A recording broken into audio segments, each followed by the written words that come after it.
आज भव्य कार्यक्रम के अवसर पर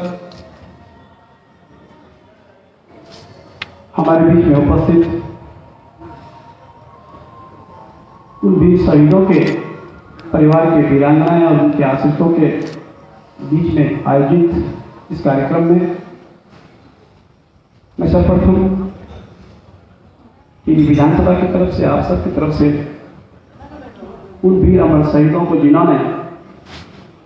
इस देश की आन बान और शान की रक्षा के लिए अपने प्राणों की आहुति दी, अपना सर्वस्व न्यौछावर किया है। और आज पुनीत अवसर पर हम इस शहीद स्मारक के नए स्वरूप में आज यहाँ पर श्रद्धांजलि देने आए हैं।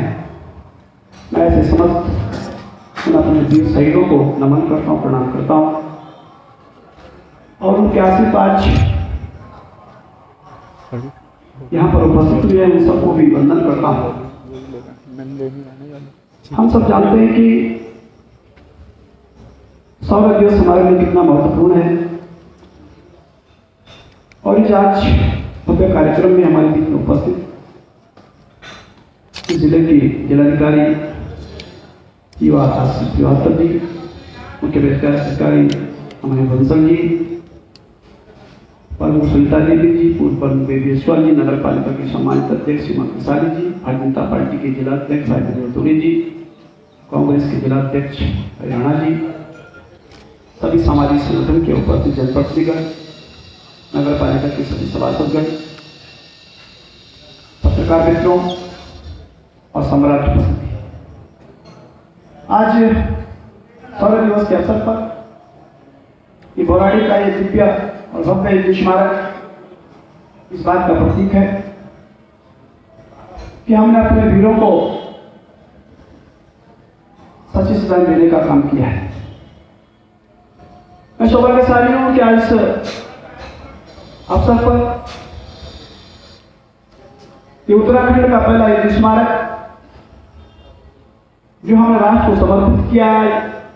अपने उन सैनिकों की स्मृति में जिन्होंने देश को प्राणों की आहुति दी है।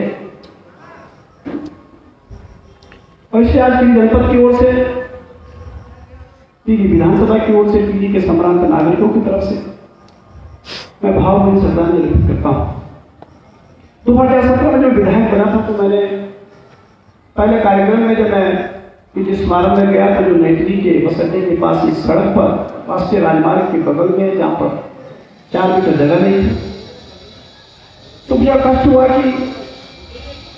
जिन अमर शहीदों ने अपने प्राणों की आहुतियां दी हैं 1947 में, 1961 में, 1965 में, 1971 में, प्रथम विश्व युद्ध में, द्वितीय विश्व युद्ध में, कारगिल के युद्ध में, और आए दिन भारत की सीमा पर रक्षा करते करते अपने प्राणों की जो आहुतियां दे रहे हैं। और उनके लिए सरकार के द्वारा जो सरकारी कार्यक्रम आयोजित किए जाते हैं श्रद्धास्वरूप श्रद्धांजलि देने के लिए, 2 गज की जगह न हो, तो हमको बड़ा कष्ट हुआ और कष्ट के कारण मैंने संकल्प लिया था कि मैं अपने टिहरी जिला मुख्यालय के बीच में किसी भव्य स्थान पर एक स्मारक का निर्माण करूंगा। और मैंने उसी दिन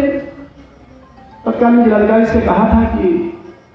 जगह का चयन करिए ताकि हम भव्य स्मारक उसी जगह पर उसका निर्माण करें, क्योंकि राष्ट्रीय राजमार्ग के बगल में शहीदों को श्रद्धांजलि देने का कार्यक्रम होता और गाड़ियां चलती रहती है, 2 इंच जगह नहीं है, पत्रकार मित्रों पर धक्के लगते हैं, सामाजिक संगठन के लोगों पर धक्के लगते थे, क्योंकि 20 लोग इकट्ठे नहीं हो सकते थे। और इसलिए मैंने उस पीड़ा को महसूस किया और अपने सच्ची शहीदों के प्रति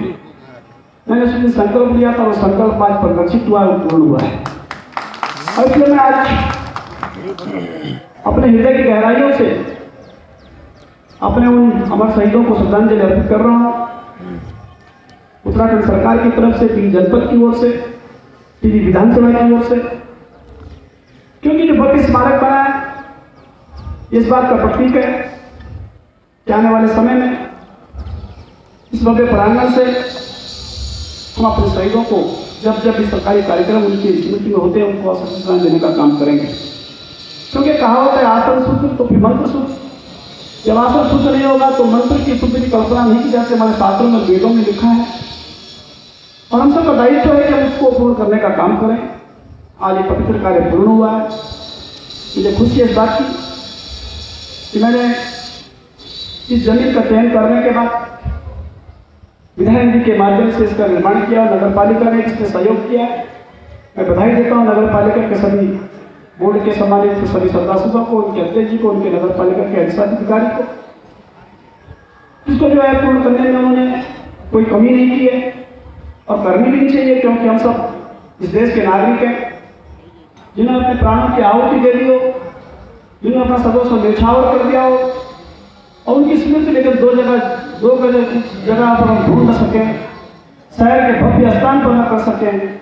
तो हम सबको शोभा नहीं देता। इसलिए आज इस बहुत ही स्वर्णिम अवसर पर मैं हृदय की गहराई से सभी को बधाई और शुभकामनाएं देना चाहता हूँ। हम सब सौभाग्यशाली है कि आज शौर्य दिवस के अवसर पर हम नैकी के जिला मुख्यालय पर यहाँ पर भव्यता के साथ कोरोना महामारी के कालखंड को, उसकी मजबूरियों को देखते हुए इस कार्यक्रम को संचालित करने में सफल हुए। और इसलिए आज हमने इस कार्यक्रम के अवसर पर शौर्य दिवस के जो लोग शहीद हुए, 12 शहीद हुए मेरे जनपद से हुए हैं। इसमें सालजुआ के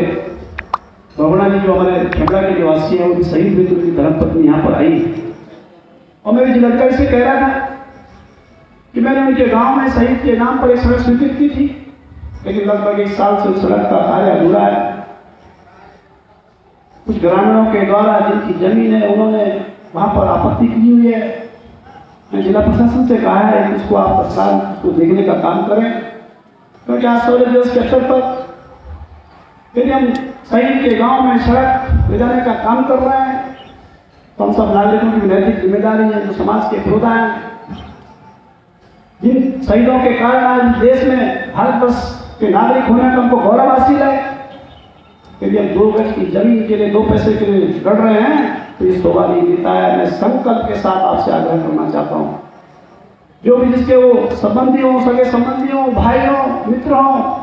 उनसे मेरा कर्तव्य आग्रह है इस मंच के माध्यम से कृपया हुए शहीदों के नाम पर आयोजित करने का काम करें, जिन्होंने अपने प्राणों की आहुति दी। जब कोई उनकी जमीन नहीं दे सकते हैं तो निश्चित से सच्ची श्रद्धांजलि देने का काम नहीं कर रहे हैं। इसलिए मैंने आज शहीदों के इस पवित्र कार्यक्रम के अवसर पर जिलाधिकारी से मैं पुनः कहना चाहता हूँ कि वह आज उस रोड पर जो पर्टिकुलर की समस्या उसका समाधान करने का काम करेंगे, तो हम शौर्य दिवस के अवसर पर शहीद रोहना जी को सच्ची श्रद्धांजलि देने का काम करेंगे। ऐसा स्वीकृत है, टेंडर हो रखा है, काम शुरू होने के बाद विलंब हुआ है और इसलिए जो है संबंधित विभाग के अधिकारियों को भी देखना चाहिए क्या वो विलंब के कारण क्या विभाग तो नहीं है, क्या कोई गलतियां हुई तो ठीक करने का काम किया जाना चाहिए। क्योंकि आज यदि 1 साल पहले वो सड़क बन गई होती तो आज हम गर्व के साथ कह सकते थे कि हमने शहीद के गांव को भी साजरा पट्टी में जो है जिन्होंने कारगिल में अपनी प्राणों की आहुति दी थी, उनके गांव पर सड़क पहुंचाने का काम किया, उनके नाम पर सड़क का बोर्ड लगाने का काम किया। इसलिए आज इस अवसर पर मैं जिला प्रशासन जिलाधिकारी से कहना चाहता हूँ तो आज संबंधित परगना मजिस्ट्रेट को भेज करके कृपया उस सड़क को तत्काल प्रभाव से बनाने का काम करेंगे। तो निश्चित रूप से आज पवित्र अवसर पर हम उस शहीद को सच्चाई देने का काम करेंगे जिन्होंने अपने प्राणों की आहुति उनसे मेहनत में दी थी। आज इस अवसर पर हम सब सौभाग्यशाली हैं जब आज भारतवर्ष के संपूर्ण भूभाग से इस तिरंगे की आन बान और शान की रक्षा करने वालों के लिए आज हम शहीदों के नाम पर नतमस्तक होकर हृदय की गहराई से उनको श्रद्धांजलि देने का काम कर रहे हैं। हम सबका दायित्व, हम सबका कर्तव्य है। देश का कोई IAS हो, IPS हो, IFS हो, देश का सामाजिक संगठन का व्यक्ति हो, सैनिक हो, सबकी नैतिक जिम्मेदारी जब देश रहेगा तब हम रहेंगे, क्योंकि देश की सीमाओं की रक्षा करने की इस प्रकार से भारत की विविधता है, ताकि भारत का भौगोलिक परिदृश्य है, इस परिदृश्य के कारण देश की सीमाओं की रक्षा करना एक बहुत बड़ा चुनौती का काम है, आप सब जानते हैं। उस चुनौती को पूर्ण करने के लिए देश की सरहद पर हमारे सैनिक जिस इत्मीनान से, जिस वफादारी से काम करते हैं, हमें उनकी वफादारी के भाव से उनकी सजा देने का काम करना चाहिए। उनके नाम पर जो भी काम होता है उसका कोई कोताही बरतने का काम नहीं करना चाहिए। यदि कोई कोताही बरतता है तो अपने आप में आत्मग्लानि का हमको भाव उत्पन्न होता है। मैं महसूस करता हूँ कि आज इस अवसर पर जो मैंने अभी अपने बातों के माध्यम से आपसे आग्रह किया है, उसको आप आत्मसात करते हुए इसको आगे बढ़ाने का काम करेंगे। एक बार पुनः मैं आज इस अवसर पर आप सबको नमन करता हूँ। सब सामाजिक संगठन के लोग आए, उनको बधाई देना चाहता हूँ कि आज भव्य स्मारक का जो स्वरूप है, इसमें कुछ कमियां रह गई हैं। यहाँ पर जो हम बैठे हैं, मैं चाहता हूँ कि यहाँ पर अच्छी लूप हो और इसको जो है बढ़ गया इसको किया जाए, इसको और इंटरेस्टिंग का काम है। मेरा जिलाधिकारी से भी आग्रह रहेगा कि वे खनिज जांच बोर्ड से इसकी थोड़ा बहुत कमियों को दूर करने के लिए पैसे की धनराशि का प्रस्ताव जो है नगर पालिका से बनाएंगे, पर इसको पूर्ण करने का काम करेंगे। क्योंकि हम प्रभारी मंत्री से बात कर लेंगे, थोड़ा बहुत में कमियाँ रह गई हैं, इन कमियों को दूर करने के लिए मैंने पूर्व में भी प्रस्ताव भेजा है, उसका प्रागवत भी नगर पालिका ने दिया होगा। तो खनिज जांच बोर्ड से इसका प्रस्ताव भेजेंगे तो हम इसको जो भव्य स्मारक है इसको भव्यता देने का काम करेंगे, थोड़ी बहुत कमियां रहेंगी को पूर्ण करने का काम करेंगे। एक बार पुनः शहीदों को श्रद्धांजलि देते हुए मैं टीवी विधानसभा आप सबके जन्मदिन होने के नाते